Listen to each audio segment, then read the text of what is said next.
In 11 days, Tasmania will become the next state to head to the polls for what was a surprise election when it was called, and whether they'll have the chance to continue the government of Premier Gutwein, and they'll assess his pandemic performance. The trend in other states has so far seen voters stick to the status quo. For Rebecca White, housing and health have been the Labor Party's major focus, but will it be enough? Let's go live to our political reporter Tom Connell in Hobart. And Tom, you've spoken to the opposition leader. I have. I think the really interesting thing about this election, as you mentioned, Kieran, it's another with COVID incumbency is clearly going to be a massive factor.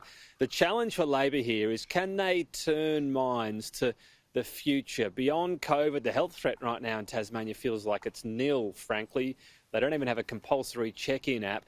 So with JobKeeper having ended, are people going to start focusing more on what happens after that point? That's clearly the challenge for Labor, as Rebecca White, as you mentioned, still faces a pretty massive hurdle. I spoke to her earlier today. Rebecca White, thanks for your time. COVID elections as an incumbent, such an advantage. Does it almost feel like an unfair fight being the opposition at the moment? Well, I think for many Tasmanians, the impact of COVID hasn't been as severely felt as mainland states, and what they've wanted to see the government focus on, particularly over the last 6 months, has been a return to the delivery of services that they would expect government to give their attention to. And here in Tasmania, that's predominantly healthcare services, as well as the fact that we've got a real shortage of affordable housing, and the rent increases many Tasmanians are facing has been very difficult for them to bear. So for Tasmanians, whilst the rest of the country has been dealing with some of the quite severe outbreaks of COVID, we've been largely immune, apart from an outbreak we had in early March back in 2020. So this isn't necessarily a COVID election, it's an election on the government's last 7 years, not just the last 7 months. And I think most Tasmanians are very concerned about health. So that's obviously your hope. Is it hard to get to the mindset of voters, though, because some of the ones we've spoken to will still say, we've been kept safe, safety is the number one priority. You're sort of urging, well, let's start talking about post-COVID, because there hasn't been a risk in Tasmania, really, a big one, for a long time.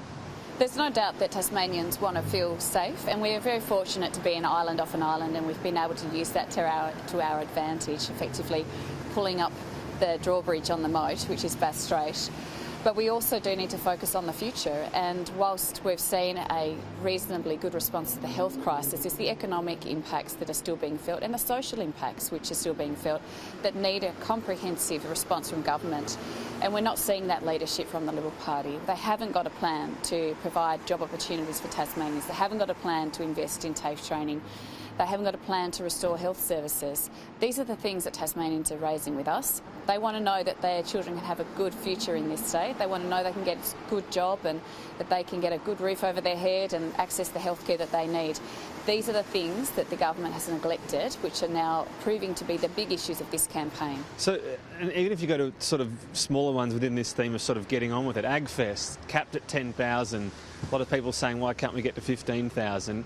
Can you go out there with a message of saying, let's not overstate the risk of COVID. Let's not worry as much as we have been. Well, we've always taken the view that we need to listen to public health advice, and that's been one of the strengths of the Tasmanian response, is that the political parties did work well together, particularly at the heart of the crisis, and we took expert medical advice to make those decisions. We're not of a view to undermine the public health experts and the advice they're providing.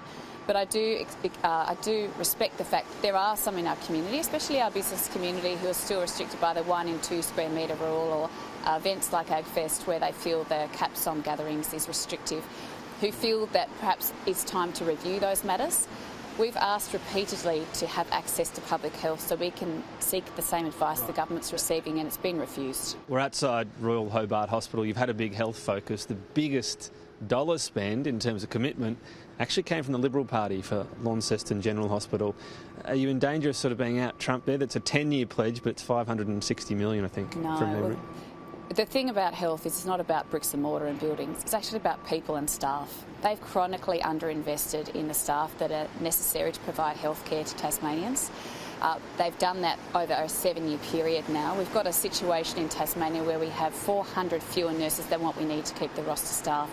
Nurses are doing double shift after double shift. We've got exhausted paramedics who are ramped continuously at the hospital because there aren't enough beds staffed by doctors and nurses to take the patients into their care. The government have made a lot of promises about infrastructure, but they've got a woeful record of track delivery, whether it be building hospitals or roads or bridges. They can't be trusted to deliver on this promise because their record demonstrates they can't deliver. They are very good at making announcements, but they are not very good at actually delivering the services people need. That's still a big headline announcement, isn't it, on health? It's the biggest health pledge in dollars, and again, I know it's over 10 years of the campaign. Well, that's not entirely true either. We've made significant commitments to capital upgrades, not just at the Launceston General Hospital, but also here in the south of the state to do stage 3 of the Royal Hobart Hospital redevelopment at the REPAT, which is the $390 million commitment, and upgrade to the mental health services available at the North West Regional Hospital, which would build a brand new mental health facility for patients in that part of the state. So we've made significant commitments to infrastructure upgrades at all of our hospitals, not just the Launceston Hospital, that are also backed by investments in the staff that are needed to actually put patients onto the beds to provide them appropriate care. Just finally, it is an uphill battle, the election chances of yourself. Do you feel as though you might deserve to stay in the role even if you do lose, given, again, what I mentioned at the start, the incumbency factor? I'm in this to win this. Tasmanians deserve a better government than what they've got under Peter Gutwein and the Liberals. My focus for the next 2 weeks is to work every single day to support Tasmanians to see that the Tasmanian Labor Party has a good plan for our state to create 35,000 more jobs, to support people to have access to the healthcare that they deserve, to put a roof over Tasmanians' heads. This election is about who has the best plan to not just support our economic recovery but our social recovery, and the Labor Party has the best plan. So you'll weigh up your future on the night?